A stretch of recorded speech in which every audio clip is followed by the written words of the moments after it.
ವಿಚಾರದಲ್ಲಿ ಏನು ಹೇಳ್ತೀವಿ? ನಮ್ಮ ಮನೇಲಿ ಸತ್ತು 1 ವರ್ಷ ಆಗಿದೆ. ಇವತ್ತಿಗೆ ದುಃಖದಿಂದ ಇದ್ದೀವಿ. ಅತ್ತಿಮ್ಮ ವಯಸ್ಸಾಗಿದೆ, ದುಡಿಯೋರು ಯಾರೂ ಇಲ್ಲ. ಪಾಪಗೂ ನನಗೂ ಮುಂದಿನ ಜೀವನ ರೂಪಿಸ್ಬೇಕು, ಸರ್ಕಾರದಿಂದ ಮನವಿ.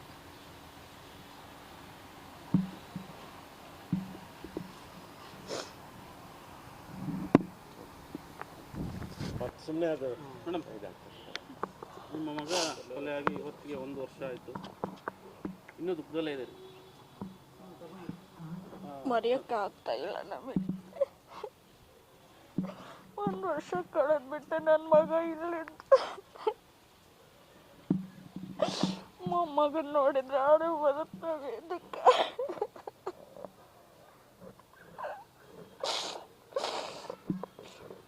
ಅವಳಿಗೊಂದು ಕೆಲಸ ಕೊಡಿಸ್ಬೇಕಷ್ಟೇ ನಾವು, ಗೌರ್ಮೆಂಟ್ ಸರ್ಕಾರದಿಂದ ಅವಳಿಗೊಂದು ಏನಾರು ಆಧಾರ ಹಾಕ್ಬೇಕಷ್ಟೇ. ನನ್ನ ಮೊಮ್ಮಗಂಗೆ ಅನ್ನೋದು ಕೇಳ್ಕೊತೀನಿ ಅಷ್ಟೇ. ನನಗೆ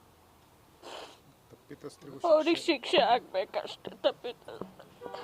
ಕೂಡ ವಿಳಂಬ ಆಗ್ತಾ ಇದೆ, ಅದೆಲ್ಲ ಅವ್ರಿಗೆ ಬಿಟ್ಟಿರೋದು.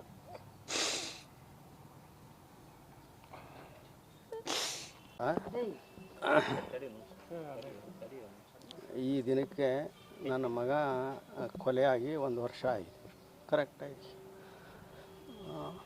ಆ ಕಾರಣ ತಾವೆಲ್ಲ ಮಾಧ್ಯಮದವರು ನಮ್ಮನ್ನು ಭೇಟಿ ಮಾಡಿದ್ದಾರೆ. ನಮಗೆ ಪುತ್ರ ಶೋಕ ನಿರಂತರ ಅಂತ ಅದು ಎಂದೂ ಮರೆಯಲಿಕ್ಕೆ ಸಾಧ್ಯ ಇಲ್ಲ. ನಾವು ಜೀವ ಇರೋ ತನಕ ನಮಗೆ ಆ ನೋವು ಇದ್ದೇ ಇರುತ್ತೆ. ಆದರೂ ಕೂಡ ನಮ್ಮ ಮೊಮ್ಮಗನ ಒಂದು ಆರೈಕೆಯಲ್ಲಿ, ಅವನ ಆಟ ಪಾಠದಲ್ಲಿ ಅವನ್ನೆಲ್ಲ ಮರಿತಾ ಇದ್ದೀವಿ. ಆದರೆ ನಮಗೆ ಸರ್ಕಾರ ಇಲ್ಲಿವರೆಗೂ ಭಾಳಷ್ಟು ಸರ್ಕಾರ ಕೊಟ್ಟಿದೆ. ಕೋರ್ಟ್ ಇರ್ಬೋದು, ಪೊಲೀಸರು ಇರ್ಬೋದು, ನೀವು ಮಾಧ್ಯಮದಲ್ಲಿರ್ಬೇಕು, ಸರ್ಕಾರ ಆ ಒಂದು ಇದಕ್ಕೆ ಎಲ್ಲರಿಗೂ ನಾವು ಧನ್ಯವಾದ ತಿಳಿಸ್ತೇವೆ. ಆದರೆ ಕೋರ್ಟು ಇದು ಯಾವಾಗ ಮುಗಿತಿತ್ತು ಅನ್ನೋದು ಇನ್ನೂ ಅರ್ಥ ಆಗ್ತಾಯಿಲ್ಲ. ಅದರಿಂದ ನಾವು ಸರ್ಕಾರವನ್ನು ಬೇಡ್ಕೊಳ್ಳೋದು ಇಷ್ಟೇ, ಒಂದು ಫಾಸ್ಟ್ ಟ್ರ್ಯಾಕ್ ಮಾಡಿ ಆದಷ್ಟು ಬೇಗ ತಪ್ಪಿತಸ್ಥರಿಗೆ ಶಿಕ್ಷೆ ಆಗಬೇಕು ಅಂತ ನಮ್ಮದು ಮನವಿ ಇದೆ. ನಮ್ಮ ಸೊಸೆಗೆ ನೌಕರಿ ಕೇಳಿದ್ವಿ, ಸರ್ಕಾರ ಅದು ಕಾನೂನಲ್ಲಿ ಇಲ್ಲ ಅಂತ ಹೇಳಿದ್ದಾರೆ. ಆದರೂ ಕೂಡ ನಾವು ಪ್ರತಿ ಸಲ ಅವಳ ಜೀವನಕ್ಕೆ ಒಂದು ದಾರಿ ಆಗಬೇಕಾಯ್ತೆ. ಸಣ್ಣಳು, ಅವಳು ಸಣ್ಣಳು, ಮೊಮ್ಮಗ ಸಣ್ಣವನು. ಯಾಕಂದ್ರೆ ನಮಗೆ ವಯಸ್ಸಾಗಿದೆ, ನಾವು ಇರೋ ತನಕ ಏನೋ ನಡೀತೈತೆ. ಆಮೇಲೆ ಅವರ ಭವಿಷ್ಯಕ್ಕೆ ನಮಗೆ ಒಂದು ಚಿಂತೆ ಆಗಿದೆ. ಆ ಚಿಂತೆಯನ್ನು ಸರ್ಕಾರ ಸ್ವಲ್ಪ ಮಾನವೀಯತೆ ದೃಷ್ಟಿಯಿಂದ ಪರಿಶೀಲಿಸಬೇಕಂತ ನಾವು ಕೇಳ್ಕೊತೀವಿ. ಈಗ ದರ್ಶನ್ಗೆ ಮತ್ತೆ ಫಿಲ್ಮ್ ಶೂಟಿಂಗಿಗೆ ಫಾರಿನ್ ಹೋಗ್ಲಿಕ್ಕೆಲ್ಲ ಅವಕಾಶ ಸಿಕ್ಕಿದೆ. ದರ್ಶನ್ಗೆ ಕಾನೂನು ವಿಚಾರ, ನಾವು ತಪ್ಪಿತರಿಗೆ ಶಿಕ್ಷೆ ಆಗ್ಬೇಕಂತ ಅಷ್ಟೇ ನಾವು ಕೇಳ್ಕೊಳತ್ತಿರೋದು. ಅದು ಕಾನೂನು ಯಾವ ದೃಷ್ಟಿ ಪರಿಶೀಲನೆ ಮಾಡ್ತಾರೋ ನಮ್ಗೆ ಅರ್ಥ ಆಗೋದಿಲ್ಲ. ಅದು ಕಾನೂನು ವ್ಯಾಪ್ತಿಯಲ್ಲಿ ಬರ್ತಕ್ಕಂಥದ್ದು ನನಗೇನೋ ಗೊತ್ತಾಗೋದಿಲ್ಲ. ಕಾನೂನು ಸ್ವಲ್ಪ ನಮ್ಮ ಕಡೆನೂ ಮಾನವೀಯತೆ ದೃಷ್ಟಿಯಿಂದ ಮತ್ತು ಈ ಕೊಲೆ ಪ್ರಕರಣ ವಿಶೇಷ ಇರೋದ್ರಿಂದ ಅದನ್ನು ತೀಕ್ಷ್ಣವಾಗಿ ಪರಿಗಣಿಸಿ ಆದಷ್ಟು ಬೇಗ ತೀರ್ಮಾನ ಮಾಡಬೇಕು. ಕೊಲೆಗಾರರು ಯಾರೇ ಇದ್ದರೂ ಅವ್ರಿಗೆ ತಪ್ಪದೆ ಶಿಕ್ಷೆ ಆಗಬೇಕಂತ ನಮ್ಮದು ಮನವಿ ಇದೆ.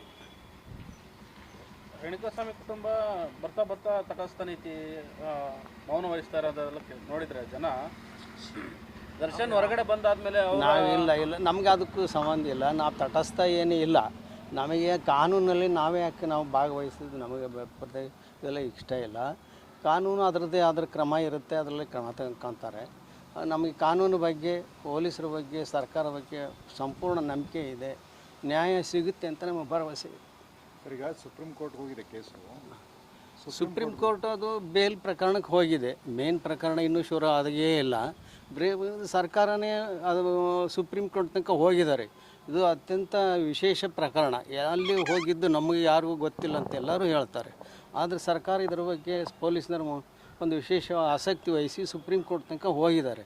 ಸುಪ್ರೀಂ ಕೋರ್ಟ್ನಲ್ಲಿ ನಮಗೂ ನ್ಯಾಯ ಸಿಗುತ್ತೆ ಅಂತ ನಂಬಿಕೆ ಇದೆ. ಈ ದರ್ಶನ್ ಹೊರಗಡೆ ಬಂದಮೇಲೆ ಮತ್ತೆ ತಮ್ಮನ್ನು ಸಂಪರ್ಕ ಮಾಡ್ತಕ್ಕಂಥ ಕೆಲಸ ಇಲ್ಲ. ನಾವು ಯಾರನ್ನೂ ನಾವು ಯಾರನ್ನೂ ಅವ್ರನ್ನ ಸಂಪರ್ಕ ಮಾಡಿಲ್ಲ, ನಮ್ಮನ್ನು ಯಾರೂ ಸಂಪರ್ಕ ಮಾಡಿಲ್ಲ. ದರ್ಶನ್ ಅವರು ರೇಣುಕಾಸ್ವಾಮಿ ಕುಟುಂಬನ ಸಂಪರ್ಕ ಮಾಡ್ಬೋದು, ರಾಜಿ ಮಾಡ್ಕೊಳ್ಬೋದು, ಆ ಥರದ ಚರ್ಚೆಗಳು ನಿರಂತರವಾಗಿ ನಡೀತಾನೆ ಇದೆ. ಇಲ್ಲ, ಅದ್ರ ಬಗ್ಗೆ ನಮಗೇನದು ಇದು ಇಲ್ಲ. ನಮಗೆ ಅವ್ರಿಗೆ ಯಾರು ಇಲ್ಲಿವರೆಗೂ ಅವ್ರು ಸಂಪರ್ಕ ಮಾಡಿಲ್ಲ, ಸಂಪರ್ಕಿಸ್ತಾರಂತ ನನ್ನ ನಂಬಿಕೆ ಇಲ್ಲ. ಅಕಸ್ಮಾತ್ ಸಂಪರ್ಕ ಮಾಡಿದರೆ ಬಂದಾಗ ಆ ವಿಚಾರ ಬೇರೆ. ಅಲ್ಲಿ ಬರೋದಕ್ಕೆ ಬಂದಿದ್ರೆ ಇಷ್ಟಲ್ಲೇ ಆಗ್ಬೇಕಾಯ್ತು. ಇನ್ನೂ ಇಲ್ಲಿ ಏನಾಗ್ತದೆ, ಆಗೋಕ್ಕಾಗೋದಿಲ್ಲ. ಅದು ಕಾನೂನು ಇರೋ ದೃಷ್ಟಿಯಿಂದ ಅವರು ಏನಾರು ವಿಚಾರ ಮಾಡಿರ್ಬೋದು, ಗೊತ್ತಿಲ್ಲ. ಅಲ್ಲ, ಒಂದು ವೇಳೆ ಅವರು ನಿಮ್ಮನ್ನು ಸಂಪರ್ಕ ಮಾಡಿ ಸಾರಿ ಕೇಳೋಂಥ ನಾವು ಏನೋ ಇದ್ದರೆ ನಮ್ಮ ಹಿರಿಯರು ಇದ್ದಾರೆ, ಎಲ್ಲ ತೀರ್ಮಾನ ಮಾಡ್ತಾರೆ. ಅಂದರೆ ಭೇಟಿಗೆ ಅವಕಾಶ ಕೊಡ್ತೀರಾ ಬಂದರೆ ಅಕಸ್ಮಾತಾಗಿ? ಅಲ್ಲ ಹೇಳಿದ್ನಲ್ಲ, ನಮ್ಮ ಹಿರಿಯರು ಇದ್ದಾರೆ, ಅಂಥ ಪ್ರಸಂಗ ಬಂದರೆ ಸಮಾಜದವರು ಹಿರಿಯರು ಇದ್ದಾರೆ, ಅವ್ರು ತೀರ್ಮಾನ ಮಾಡ್ತಾರೆ. ಅವ್ರ ತೀರ್ಮಾನಕ್ಕೆ ನಾವು ಬದ್ಧ ಇರುತ್ತೆ. ಅಲ್ಲ, ನೀವು ತಂದೆ ತಾಯಿಯಾಗಿ ನಾವು ತಂದೆ ತಾಯಿಯಾಗಿ ನಮಗೆ ಸಪ್ತಶ್ರೀ ಶಿಕ್ಷೆ ಆಗ್ಬೇಕು ಅಷ್ಟೇ ನಮ್ಮದು ಇದು.